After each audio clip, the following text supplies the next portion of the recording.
자, 우리의 삶의 가장 중요한 영역은 가정, 그리고 교회, 그리고 일하는 일터, 직장, 여기에 벗어날 수는 없죠. 이게 우리의 신앙은 가정, 그리고 교회, 그리고 직장, 일터에 영향을 끼치는 것입니다. 그리고 특별히 우리의 신앙의 핵심 중에 하나는 놀라운 것은 관계의 변화가 일어나는 것입니다.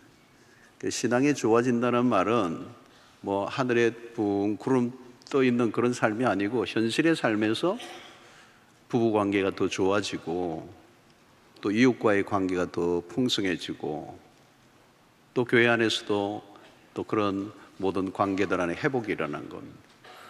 죄가 가져온 것 중에 하나가 관계를 깨뜨리는 거거든요. 죄가 들어오니까 아담과 하와가 나누어지죠. 형제 간에도 나누어지고. 복음이 우리에게 찾아와서 주어진 축복은 그 깨어진 관계를 회복시키는 것이고, 그 회복된 사람들이 모인 곳이 교회 공동체라고 할 수 있습니다. 그동안 우리는 가정에 대한 메시지를 여러 주에 걸쳐서 살펴보았고요. 오늘은 우리의 일터, 직장에서의, 일상에서의 우리 영성을 살펴볼 텐데, 오늘 바울은 마지막 부분으로 이 관계에 있어서 종과 주인과의 관계를 다루고 있습니다. 이 일터에서의 영성인데요, 굉장히 예민한 주제입니다. 예민한 주제인데 다 다루기는 어렵고 핵심적인 진리만 이 본문의 근거에서 우리가 살펴보려고 하는데, 자, 우리가 신앙생활을 하면 자꾸 이렇게 교회 생활과 일상생활이 분리될 때가 많이 있어요. 일상과 우리의 신앙이 분리가 되는 겁니다.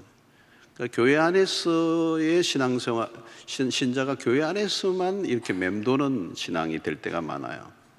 그런데 우리가 신앙의 실력을 풀어내야 할 곳은 교회 안이 아니고 바깥입니다. 우리가 배우고 훈련받아서 바깥에 나가서 우리의 신앙의 진면목을 드러내야 되는데, 결국은 영성이라고 하는 것은 말씀 묵상이나 기도나 이런 것만이 아니고 영성에 보면 굉장히 넓은 것입니다. 우리의 삶의 전 영역. 그래서 우리가 신앙이 깊어지면 이제 어떤 일이 일어나느냐, 그건 처치 피플, 다시 말하면 교회 사람으로만 머물지 않고 킹덤 피플이라고 얘기할 수 있어요. 하나님의 나라의 백성으로서 전 삶의 영역 속에서 하나님의 백성으로 살아가야 합니다. 그래서 우리는 교회 안에서만 잘 어울리는 그런 신자로만 남지 않고 세상 속에서 하나님의 백성으로서의 진가를 드러내야 하는 거죠. 자, 오늘 또 우리가 주일날 예배를 드릴 때는 마음이 참 편안합니다. 그러나 월요일 아침 출근하려고 하면 머리가 찌끈찌끈해지고, 그리고 또 일상으로 들어가면 굉장히 치열한 삶의 현장이 펼쳐집니다. 그리고 이 직장이나 이런 사업을 하는 한가운데로 들어가 보면 어때요? 손익관계, 그죠? 철저한 손익관계가 오고 갑니다. 긴장감이 돌죠, 여러분. 그래서 이 고용인과 비고용인과의 관계, 그죠? 이 오너와 비오너와의 관계, 사장과 직원과의 관계, 이게 치열한 거거든요. 밀고 당기는 싸움. 먹고 사는 게 힘든 이유가 그거잖아요. 에덴 동산에서부터 사실 이 일이 일어났는데, 인간이 죄를 범함으로 남자가 땀을 흘려야 먹고 살도록, 이게 저주입니다. 저주. 먹고 사는 게 왜 이리 힘드느냐, 그렇게 죄가 만들어준 결과예요. 그래서 이 노동이라고 하는 것은 죄의 대가를 치르는 저주거든요. 그래서 먹고 살기가 그렇게 힘들어가고, 우리의 삶의 현장으로 가면 이제 힘의 논리가 작동이 되고, 또 한 사람은, 힘을 가진 사람은 억압하려고 하고 또 지배하려고 하고, 또 그것을 지배를 당하지 않고 또 살아내기 위해서 또 버텨야 되고, 그래서 힘을 모아서 또 저항하기도 하고, 이것이 이제 사회 운동이 되기도 하고, 그래서 권리를 찾고 빼앗기는 이런 쟁탈들이 우리의 현실에서 일어나는 것입니다. 그래서 오늘 이 종과 주인과의 관계에 있어서 바울은 먼저 종들에게 몇 가지 교훈을 해주고 있습니다. 그것이 5절에 나오는데요. 종들아, 두려워하고 떨며 성실한 마음으로 육체의 상전에게 순종하기를 그리스도께 하듯 하라, 이렇게 얘기했습니다. 자, 여러분, 바울이 살던 시대는 우리가 잘 아는 것처럼 노예 제도가 성행했습니다. 로마의 그 시대에 인구의 3분의 1이 노예였다고 그럽니다. 그러니까 3명 중에 1명이 노예예요. 또 노예라는 말은 노예를 사고 파는 물건처럼 이렇게 다루었습니다. 그러니까 주인이 노예를 학대하는 게 일반적이고 위협하고 비인간적으로 대하고 그 노예는 말할 줄 아는 동물 이처럼 이제 취급을 했던 시대였습니다. 그러니까 노예에게는 법적인 어떤 권리가 아무것도 없습니다. 이게 노예들에 대한 잔혹한 일들이 성행했던 그 시대를 배경으로 지금 이 얘기를 하고 있는 겁니다. 상전들에게 두려워하고 떨며 성실한 마음으로 육체의 상전에게 순종해라는 거죠. 순종하라. 자, 여기에서 우리는 바울이 왜 이런 얘기를 하고 있나? 상전들의 이 노예 제도를 인정하는 것인가? 그리고 상전들의 편을 들고 있는 것. 이 노예들이 핍박을 받는 그 시대 속에 비인간적인 대우를 받고 있는 그 시대 속에 어떻게 상전들에게 순종하라고 하는가? 이 바울의 이 입장에 대해서 좀 이해가 안 가는 듯한 느낌이 본문을 읽으면 이제 찾아올 것입니다. 바울이 강조하고 싶어하는 것은 무엇일까요? 그것은 그리스도인의 삶에 대한 것입니다. 삶의 태도에 대한 것입니다. 오늘 이 본문은 예수를 믿고 기독교 공동체 안으로 들어온 노예들에게 주어진 말씀입니다. 여러분, 복음을 들으면 삶이 변합니다. 그러면 당연히 노예들이 복음을 들었을 때 그들의 삶의 변화가 일어나요. 그리고 예수를 믿는 순간 그 변화된 노예가 삶의 태도가 달라지는 겁니다.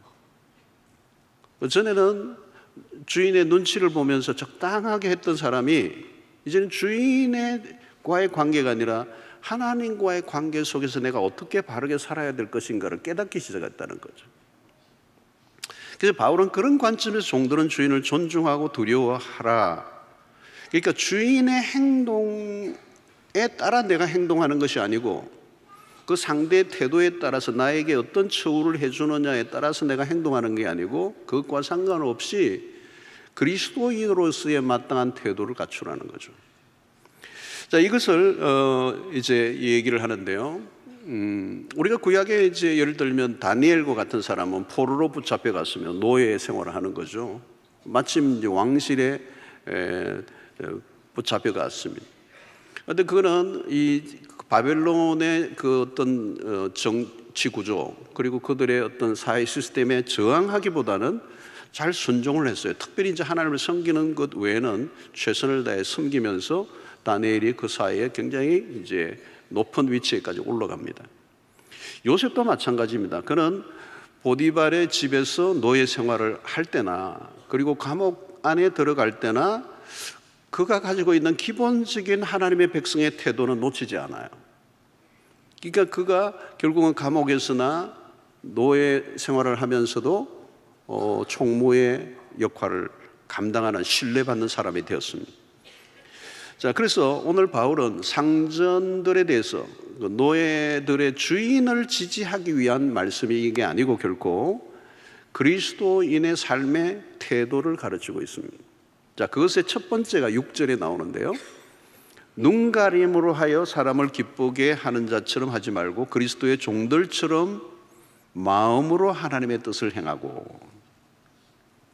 자, 여기서 눈가림이라는 단어가 나옵니다. 눈가림. 이 단어는 헬라어로 눈과 섬김의 합성어입니다. 이 말은 우리가 쉽게 오늘날 쓰는 용어 중에 하나가 아이서비스라는 단어예요. 아이서비스. 주인의 눈만 즐겁게 해주는 것입니다. 주인이 있을 때는 열심히 일을 하는데 주인이 딱 없으면 그냥 농땡이를 치는 겁니다. 주인 앞에서 서비스를 하는 거죠. 이중적인 태도, 일종의 눈속임이죠. 눈속임, 주인의 눈을 속이는 겁니다. 주인의 앞에서만 잠깐 즐겁게 하고 내가 열심히 하는 것처럼 보이고 주인이 보이지 않으면 이제 근무 태만이 나오는 거예요. 자, 오늘 여러분 이런 일은 우리의 삶에도 일어날 수 있습니다. 우리가 어디에 종사를 할 때, 그죠? 그래서 요즘은 뭐 주인이 CCTV도 달아놓고 뭐 여러 가지 이제 이렇게 하는데 사각지대는 언제나 있을 수 있는 거잖아요. 속이려고 하면 얼마든지 속일 수 있는 거잖아요. 이게 중요한 것은 바울이 다루려고 하는 것은 마음의 태도라는 거, 마음의 태도. 그 일을 하는 동기와 목적을 순수하게 하라는 거죠. 일반적으로 노예들은 순수한 마음으로 섬기지 않았습니다. 주인의 의도와 다르게 행동했다는 거예요. 그래서 노예들의 일반적인 행태를 하나로 얘기하면 게으름이란 게으름, 성실하지 않음, 근무 시간과 휴식 시간에 구분이 없음. 1시간이면 끝날 일을 하루 종일 하고 있는 거죠. 그래서 일하는 시간보다 노는 시간이 훨씬 더 많은 거죠. 그 게을렀다는 게으름이라고 하는 거죠. 여러분, 노예는 도대체 누구예요? 노예란 자기 자신을 움직이는 주체가 자기가 아니에요. 타의에 의해서. 근데 그 타의라는 것은 주인의 눈치. 그러니까 눈치를 보며 사는 삶 자체가 노예적 삶이에요. 자기가 행동하는 것에 자발적 자기 의지의 발동으로 자기를 움직이는 주체가 자기가 아닌 거예요. 그러니까 자발성이 없는 겁니다. 철저히 타의에 의해서 할 수 없이 움직여가는 그런 형태의 삶을 살아가는 것이 노예라고 하는 것입니다. 제가 어느 겨울날이에요. 꽤 오래됐는데 겨울날 토요일날 아침이었습니다. 길을 가는데 어느 카페의 앞에 큰 통유리 창을 어떤 한 젊은이가 너무도 열심히 닦고 있어요. 그래서 저는 그 모습이 굉장히 눈길이 갔습니다. 굉장히 추운 겨울인데 바깥에서 어떻게 저 큰 통유리를 너무도 성실하게 최선을 다해 닦는 모습을 보면서 궁금했어요. 종업원일까? 주인 아들인가? 이게 궁금해서 그 카페에 들어갔어요. 물어봤더니 누나와 동생이 함께 경영을 하는 거예요. 저는 생각이 뭐냐면 틀림없이 저 추운 겨울에 저 유리를 저렇게 성실하게 최선을 다해 닦는 모습은 틀림없이 주인이거나 주인 아들이거나 종업원이 저렇게 닦고 있다면 저 종업원은 틀림없이 얼마 안 돼서 오너가 될 가능성이 있을 거라는 생각이 든 거죠. 태도가 삶을 결정하는 것입니다. 지금의 태도가 미래의 삶을 결정하는 거죠. 오늘 여기 본문에 바울이 종들에게 강조하는 것은 성실함이라고, 눈가림으로 하지 말라는 거예요. 주인 앞에서 아이 서비스를 하지 말라는 거예요. 너가 행동하는 행동의 주체가 너 자신이어야 되고 주인에 의해서 타의에 내가 떠밀려 행동해서는 안 된다는 거예요. 이 그리스도인이 갖춰야 될 매우 중요한 태도예요. 내가 받는 봉급에 따라 일을 하면 그냥 삭군인 거죠. 뭐 삭을 받고 일을 하니까, 삭만큼만 내가 일을 하니까. 하루에 10,000원 받았으니까 10,000원만 일하면 10,000원짜리가 되는 거잖아요. 오늘 바울은 노예로서의 삶의 태도를 지금 가르치는데 그들의 삶의 행동의 가장 특징은 아이 서비스, 눈가림만 한다는 거예요. 이게 불성실함이고 이게 게으름이라고 하는 거예요. 여러분, 게으름에 대해서는요 잠언서에서 굉장히 많이 얘기합니다. 잠언서에 많이 나와요. 한 구절만 한번 읽을게요. 잠언 19장 24절에 보니까 게으른 자는 자기의 손을 그릇에 넣고서도 입으로 올리기를 괴로워하느니라.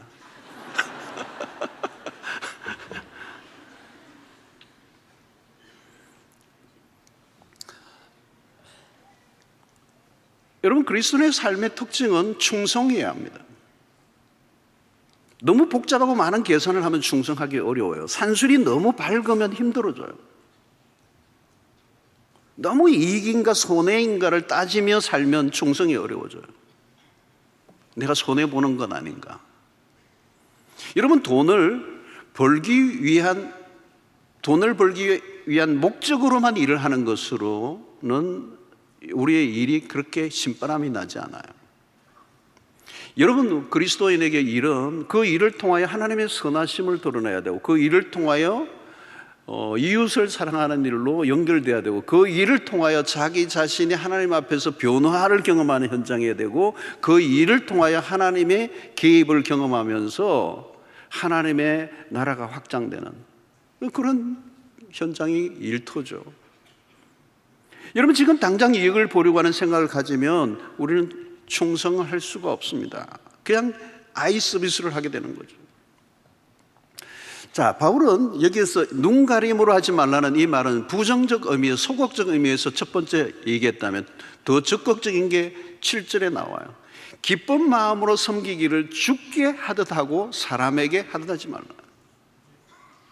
여기의 핵심은 주께 하듯 하라는 겁니다. 중요한 개념이에요. 이게 우리의 직업관을 완전히 바꾸어 놓는 새로운 개념이에요. 주께 하듯 하라. 무엇을 하든지 주께 하듯 하라.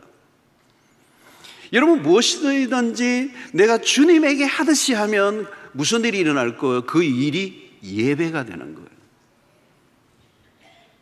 일과 예배는 분리되어 있지 않습니다. 여러분, 예배를 영어로 다양하게 표현을 하는데 worship이라는 단어가 많이 있지만 실제로 서비스라는 단어를 많이 써요. 예배라는 말이 봉사라는 것과 예배라는 것은 같은 의미를 갖고 있는 것입니다. 그리스도인은 예배자입니다. 그런데 주일날 이런 예배만이 아니라 우리의 일터에서 예배자로 살아야 되는데 이 개념이 우리가 매우 약해요.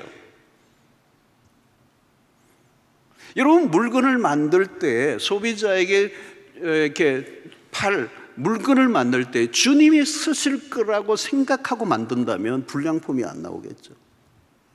작품이 나오겠죠. 작품이.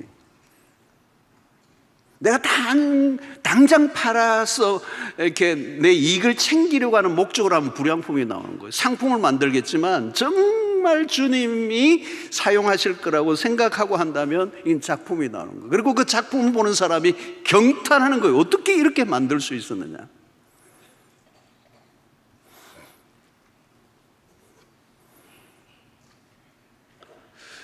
여러분, 식당에서 반찬 하나라도 정성을 다해 만들어야 돼요. 사람이 아니라 죽게 하듯 하라는 거예요. 그것이 예배예요. 환자를 대할 때 죽게 하듯 하라. 이 환자가 그냥 힘없는 그냥 환자로 그냥 있는 게 아니고 정말 주님을 대하듯이, 고객을 대할 때 죽게 대하듯이. 여러분, 미장원에서 고객의 머리를 아름답게 빚어내는 것은 전도하는 일보다 더 중요해요. 어느 미용실은 뭐 찬송도 틀어놓고 설교도 듣게 하고 교회 액자도 걸어놓고 그런데 머리는 엉망이 되고.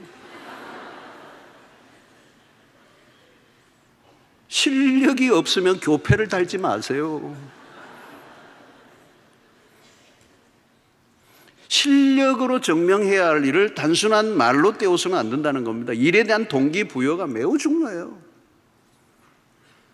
세상의 사람들은 목표가 돈입니다. 돈을 주면 일을 더 합니다. 대우가 나쁘면 일을 하기 싫어합니다. 당장 나타납니다. 돈에 의해서 오고 갑니다. 온도가 금방 드러납니다. 일을 열심히 해야 될 동기가 돈이에요. 그러면 그 돈의 논리에 휘둘리는 것입니다. 그러나 그리스도인 그거와 상관없어요. 죽게 하듯 하라는 거예요. 그 일이 무엇이든지 먹고 살기 위해 억지로 그 일을 하고 있는 것이 아니라 비록 세상의 사람들이 보기에는 매우 하찮게 보여도 죽게 하듯 하라는 게, 여러분, 일을 하면서도 억지로 하고 있으면요, 그것을 내면적 자기퇴직이라는 표현을 씁니다. 이미 자기가 자신을 퇴직시켜 버렸어요. 일은 하고 있지만 심리적으로는 이미 퇴직한 상태. 몸은 직장에 있는데 마음은 딴 곳에 있는 거예요. 그게 무슨 선한 일이 일어나겠습니까? 자, 그리스도인들이 일을 하는 동기는 다릅니다. 모든 것은 그리스도와 연결되어 있습니다. 무엇을 하든지 주님에게 한다고 생각하는 거예요. 뉴욕에 이민 가신 분들이, 한인들이 세탁소를 많이 하는데 그 세탁일이 쉽지 않잖아요. 여름에 막 콧구멍을 질 때 그냥 먼지도 나고 그런 데서 캬 하면서 마스크를 쓰고 막 바지 남의 그 유대인들 근처에 있는 그 부잣집 동네 근처에서 세탁소를 하는데 막 어떤 데는 막 그냥 땀이 뻘뻘 나고 먼지는 나고 그 화학품을 쓰고, 그러니까 얼마나 힘들겠어요. 막 남의 바지를 다리는데 두 줄 세 줄이 나오고 막. 내가 이거 하려고 이민 왔나 모르고. 주님이 입으실 바지라고 생각하셔요. 마틴 루터는 교황의 일이나 청소부의 일이 다르지 않다고 합니다. 여러분, 이것은 개신교의 우리의 노동관을 완전히 바꿔놓았어요. 노동은 단순히 돈을 버는 수단이 아니라 복음을 경험한 그리스도는 이 노동에 대한, 일에 대한 새로운 관점이 생겼어요. 이전에는 노동은 저주의 상징이었어요. 저주의 대가였어요. 그러나 복음 안에서 우리는 새롭게 우리의 주어진 일은 소명으로 바뀌었다는 거예요. 여러분, 일에 대한 부정적인 마음과 태도를 가지고 있으면 적극적으로 일을 할 리가 없습니다. 어떤 사람은요, 세상의 사람들은 일을 하지만 왜 일을 열심히 하느냐? 일을 하지 않기 위해서 일을 해요. 그래서 내가 일을 많이 해서 돈을 벌어서 사람을 써서 나는 일을 안 하고 싶다. 이게 세상 사람들의 논리예요. 근데 우리는 일 자체가 창조의 행위예요. 일 자체가 소명이에요. 일 자체를 통하여 하나님께 영광을 돌려요. 여러분, 주님에게 하듯 하라는 것은 일에 대한 새로운 세계관이에요.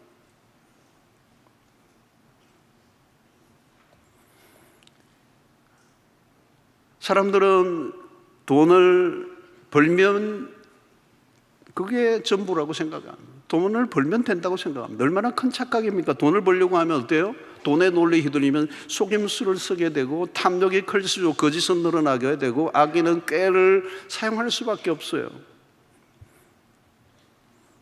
여러분, 삶이 예배가 된다는 것은 놀라운 일입니다. 일을 대하는 태도를 바꾸는 이 힘은 복음에 있습니다. 무엇을 하든지 주께 하듯 한다면 삶의 혁명이 일어납니다.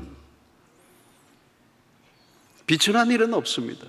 모든 일이 귀중합니다. 직업은 단순히 먹고 살기 위한 것만을 위해 존재하지 않습니다. 내가 하고 있는 직업이 무엇이든 주께 하듯 하면 그 일은 성직이 되고 하는 일은 곧 예배가 되는 것입니다. 자, 이 일에 대해서 8절에는 이렇게 얘기합니다. 이는 각 사람이 무슨 선을 행하든지 종이나 자유인이나 주께로부터 그대로 받을 줄을 알미라. 선한 행위에 대한 하나님의 보상을 약속하고 있습니다. 여러분, 상황이 안 좋다고 주인이 나쁜 인간이라고 종의 태도가 나빠야 한다면 그 위에 받아야 할 하나님의 보상은 없는 것입니다. 주인과 상관없이 종이 자신의 위치에서 최선을 다할 때 그 모든 평가는 하나님이 하실 거라. 여러분, 바울은 이 종말론적인 관점에서 언제나 바울 서신은 다루고 있습니다. 하나님이 우리가 하는 일을 주목하고 계시고 하나님은 정당한 평가를 내리실 것이고 당신의 백성들에게 손해를 끼치는 일들을 하지 않으실 거예요. 아무도 보지 않는다고 억울해하게 여기지 마십시오. 손해본다고 여기지 마세요. 하나님이 갚으십니다.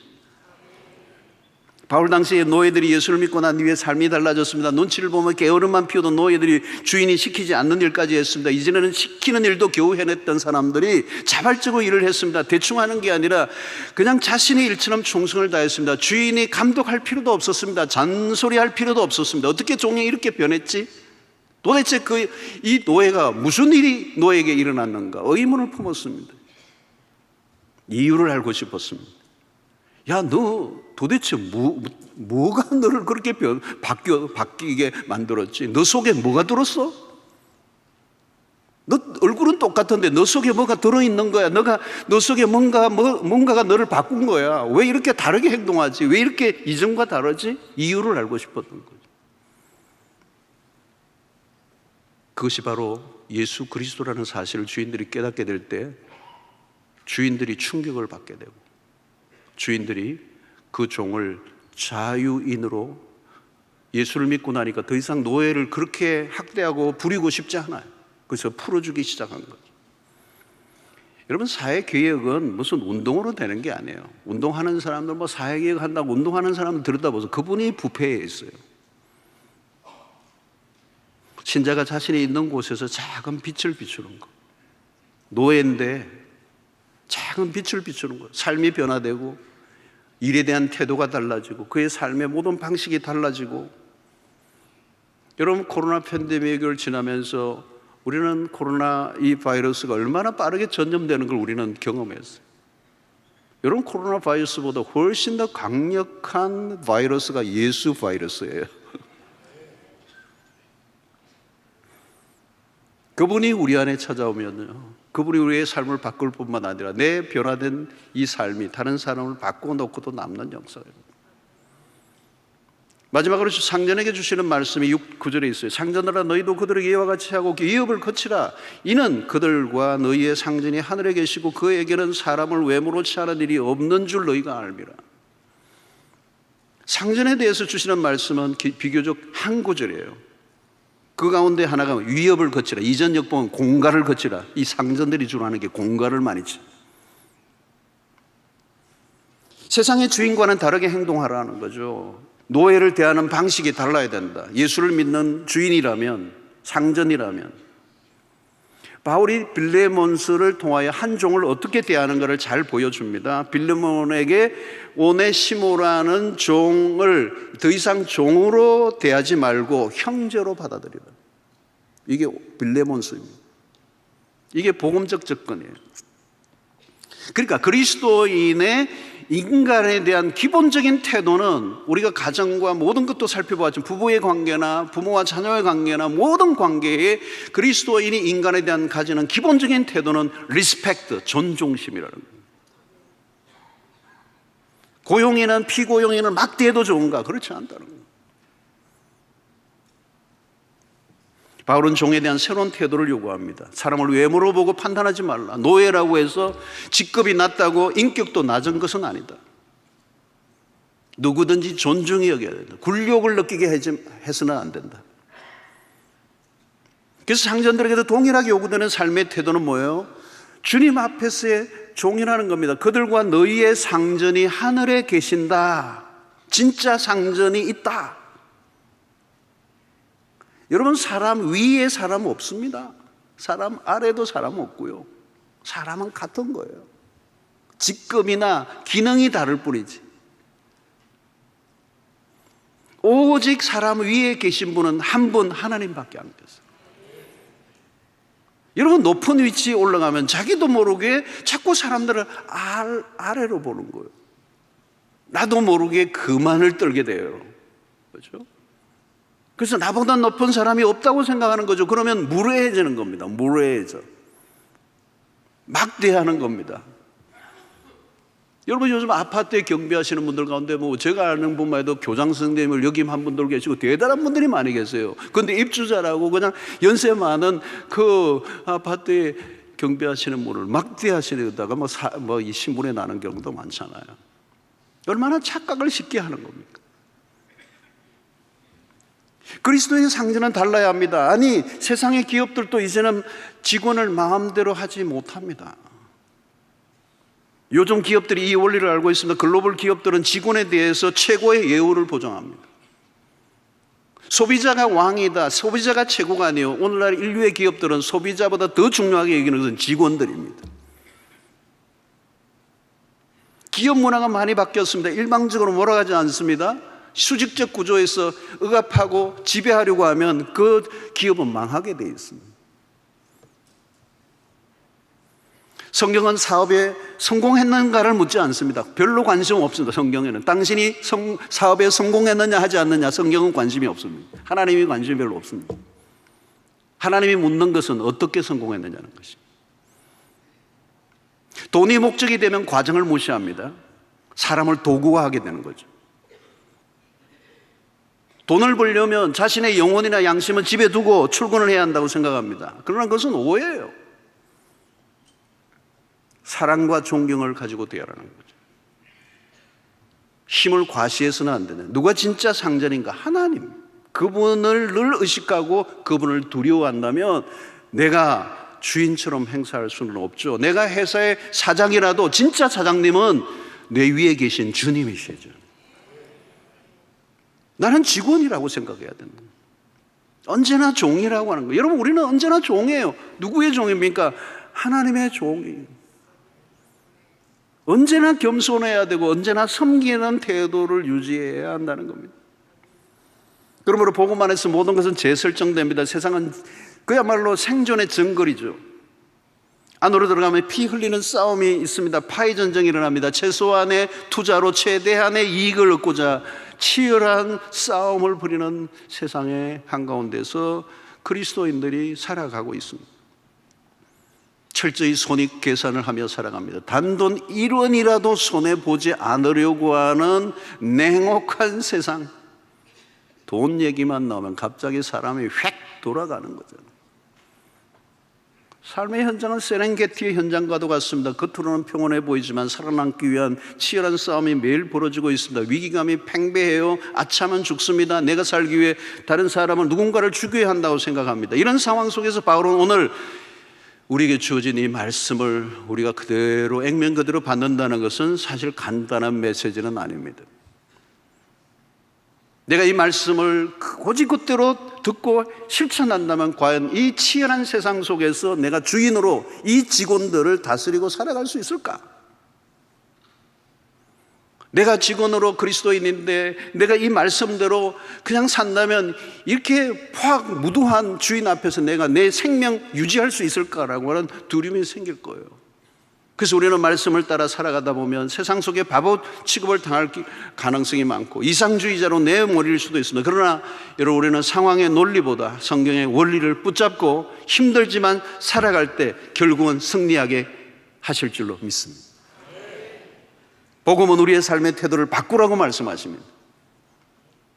힘의 논리, 이 지배의 논리에 휩쓸려 우리의 삶의 태도를 그때그때마다 임기응변으로 처세술에 따라 행동하지 말고 내가 어떠한 위치에 있든지 성실함을 드러내고 눈가림으로 하지 말고 무엇을 하든지 주께 하듯 하라고 말씀하시며 결국 우리와 의 관계 속에 있는 모든 사람들을 존중과 배려의 모습으로 태도로 살아가라는 겁니다.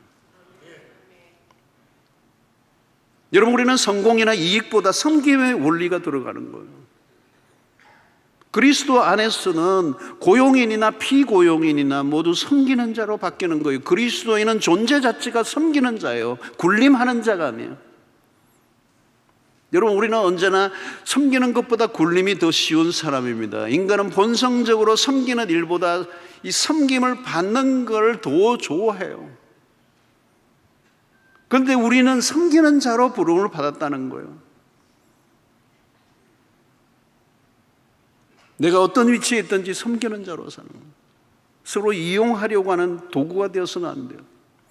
상전은 굴림하거나 압제하는 자가 아닙니다. 자신의 지위와 힘으로 직원을 이용하는 자가 되어서는 안 돼요. 현실에만 눈독을 들이면 이익 추구에만 목을 매게 되고 그리고 직원들을 자기 마음대로 다루려고 하지만 그 결국은 망한다는 거예요. 왜? 그것은 성경의 원리와 다른 길이기 때문에. 여러분, 성경을 자세히 들여다보면요, 성경 안에는 형통의 원리가 있습니다. 그 원리는 세상과 다르게 걸어가는 길이에요. 직원을 소모품으로 다루지 말라는 거예요. 그런 기업은 망하는 거예요. 이제 기업들도 알고 있습니다. 그들이 성경에서 원리를 알게 됐다고 말은 하지 않지만 그들이 최고의 그 길을 모색하다 보니 성경에 거의 근접해 간 거예요. 우리는 이미 성경을 통하여 깨닫고 있는 것이죠. 여러분, 돈만 벌려고 하면 눈이 어두워지게 돼 있습니다. 소비자의 주머니만 탐내면 그 순간은 돈을 벌지는 몰라요. 여러분, 서로 이용하고 이용을 당하는 관계에는 미래가 없습니다. 그리스도인들은 달라요. 지금 윤리가 바뀝니다. 모두가 섬기는 자예요. 왜 섬겨야 합니까? 그리스도가 세상을 그렇게 사셨기 때문에 세상에서. 마가복음 10장 45절을 보면 그리스도 오신 목적이 뚜렷합니다. 인자가 온 것은 섬김을 받으려 함이 아니라 도리어 섬기려 하고 자기 목숨을 많은 사람의 대속물로 주려 함이니라. 여러분, 섬기는 일은 어려워요. 그래서 우리는 십자가를 붙들어야 되고 에베소서 5장 18절의 말씀처럼 오직 성령으로 충만함을 받으라. 세상과 다른 방식으로 살아가려고 하면 하나님이 은혜를 주셔야 되고 본성을 끊고 당장의 이익을 포기하는 삶을 살려면 하나님의 영이 우리 안에 임하셔서 우리를 도와주셔야 가능합니다. 세상은 올라가는 사다리만 있어요. 치열해요. 지배하려 하고 지배당하려 하지 않으려는 기싸움이 매일 벌어집니다. 상대에게 희생을 요구합니다. 자신의 권리를 쟁취하기 위해 투쟁합니다. 그러나 성경은 반대로 살라고 얘기하는 거예요. 여러분, 산상수훈 기가 막힌 말씀 하나가 있어요. 그것을 골든 룰이라고 얘기합니다. 골든 룰, 황금률이에요. 마태복음 7장 12절의 말씀이에요. 어메이징한 말씀이에요. 그래서 같이 한번 읽기를 원해요. 같이 읽겠습니다. 시작. 그러므로 무엇이든지 남에게 대접을 받고자 하는 대로 너희도 남을 대접하라. 이것이 율법이요 선지자니라. 어메이징한 말씀이에요. 이걸 골든 룰이라고 해요. 무엇이든지 남에게 대접을 받고자 하는 마음이 들면 그대로 상대에게 베풀라는 거, 그대로 하라는 거. 저 사람이 나에게 이렇게 좀 해줬으면 좋겠다 하는 마음이 들면 그대로 하라는 거예요. 우리는 자기 주장을 하기에 바빠요. 자기의 요구를 들어주지 않는다고 웃음을 주는 거예요. 주인은 주인대로 저 게으른 직원들은 저 탐욕스러운 주인, 이 싸움이 끝이 안 나는 거예요. 노사 간의 갈등 지구 끝날 때까지 해결 안 돼요. 분쟁이 사라질 수가 없어요. 예수님은 마태복음 7장 12절 이 황금률을 통하여 기가 막힌 길을 우리에게 알려줘요. 무엇이든지 남에게 대접을 받고자 하는 대로 너희도 남을 대접하라. 이것이 율법이요 선지자니라. 이게 성경 말씀 전체의 핵심이라는 거예요.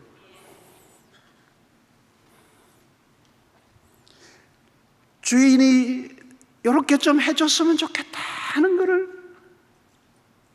요구하지 말고 주인이 종업원에게 먼저, 직원이 사장에게 이렇게 해줬으면 좋겠다 하는 마음이 들면 그걸 먼저 주인에게. 부부간에도 마찬가지예요. 아내가 이렇게 해줬으면 좋겠다 하는 걸 하세요.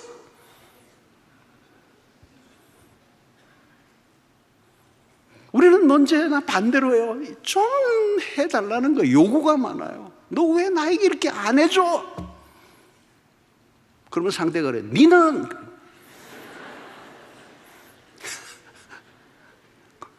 그렇게 30년째 살고 있어요.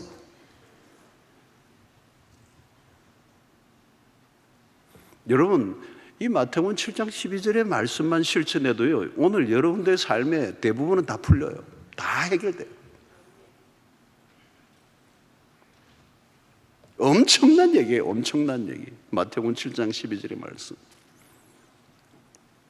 사랑하는 성도 여러분, 주님은 우리를 새로운 공동체 안으로 불러들이셨습니다. 이제 전혀 다른 원리와 태도로 살아가라는, 이것이 일상의 영성이에요. 매일 우리가 하는 일을 통하여 하나님을 닮아가야 돼요. 이 일은 돈을 버는 수단이 아니에요. 일은 소명이라는 거예요. 그 일터에서 하나님의 나라를 이루어가야 되고, 그 일터에서 이웃 사랑을 실천해 가야 하고, 그 일터에서 자기 일을 하나님의 백성으로 그리스도의 제자로 성화되어져 가는 현장이 일터여야 된다. 자기의 탐욕이 죽고 자기의 이기심이 십자가 앞에 못 박여지고, 끊임없이 자기 이익과 자기의 만족을 추구하기 위해서 다른 사람을 지배하고 움직이려 하는 그 내면의 그 욕구를 끊임없이 십자가에 못 박고 그리스도인으로 살아가는, 자라가는, 그래서 그 일터의 현장 속에 하나님의 끊임없는 간섭과 돌보심을 그 일터에서 경험해야 됩니다. 여러분, 좋은 직장이 따로 있는 게 아니에요. 하나님과 함께하는 일터가 되면 만족도가 올라가게 돼 있어요. 내가 있는 자리에서 내가 누구인가를 드러내야 합니다. 아무리 세속적인 일이라도 그리스도의 이름으로 하고 그리스도에게 하듯 최선을 다하면 그것이 그 자리가 성소가 되는 거예요. 여러분, 성스러운 일과 속된 일을 구분하지 마세요. 내가 있는 자리, 내가 맡은 일에 최선을 다하는 그 일이 거룩입니다. 우리가 살아가는 일상 삶의 자리에서 하나님의 나라를 추구하십시오. 내가 고용인이든 피고용인이든 돈이나 출세나 성공을 목적으로 삼지 않고 그 일 자체보다 그 일을 통하여 내가 누구인가를 발견해 가는 작업이 너무도 중요한 것입니다. 내가 무슨 일을 하든지 나는 하나님에게 속한 자이고 그리스도인으로서의 태도를 익혀가야 합니다. 세상 안으로 들어가면 불합리하고 불법적인 일들이 수없이 일어나고 있습니다. 정말 말도 안 되는 논리로 주장하는 그 근무의 환경 속에서 하나님의 백성으로서 정직하게 살아가는 일이 때로는 바보처럼 보일 때도 있습니다. 내가 이렇게 살아도 과연 살아갈 수 있을까라고 하는 의심이 들 때도 있습니다. 그러나 여러분, 상황의 논리에 휘둘리지 마시고 더 나은 어떤 방법을 찾지 마시고 하나님의 말씀에 귀를 기울이고 그 말씀이 제시하시는 그 태도를 놓치지 않고 살아가면 하나님께서 언젠가 우리의 손을 들어주실 줄로 믿습니다. 나의 직업이나 대하는 대상에 따라 태도나 행동이 달라져서는 안 돼요. 근무 환경이나 조건이나 나에 대한 대우에 따라 내 행동과 태도가 달라져서는 안 돼요. 우리는 언제나 그리스도인이어야 돼요. 그리고 어떤 일이든지 성실하고 그리스도에게 하듯 할 때 우리는 최고의 고용주가 될 수도 있고 최고의 직원이 될 수도 있습니다. 여러분, 내가 있는 그 자리에서 내가 최고의 하나님의 말씀에 순종하는 그리스도인으로서의 그 온화의 삶을 산다면 그 직원들이 언젠가 그리스도에게로 나오는 역사가 일어날 때 그 직업의 현장이 하나님의 나라가 이루어지는 거예요. 우리는 그 직원을 보면서, 여러분, 창세기 39장에 보면 요셉이 그 노예 생활 속에서도 최선을 다하는 모습을 보면서 보디발이 여호와께서 요셉과 함께 하심을 보며 라고 하는 구절이 있어요.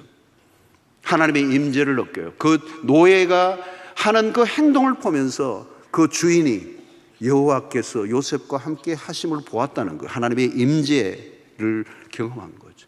열악한 환경 속에서도 요셉은 자신의 위치에서 태도를 바꾸지 않고 하나님의 백성답게 행동했기 때문에 하나님의 임재를 그들에게 드러내고 하나님의 나라가 그 작은 일터 속에서 이루어지는 것을 볼 수 있었던 것입니다. 사랑하는 성도 여러분, 일상 속에서 하나님의 나라를 세워가시기를 바라고 일터에서 신자로 승리하시기를 주의 이름으로 축원합니다.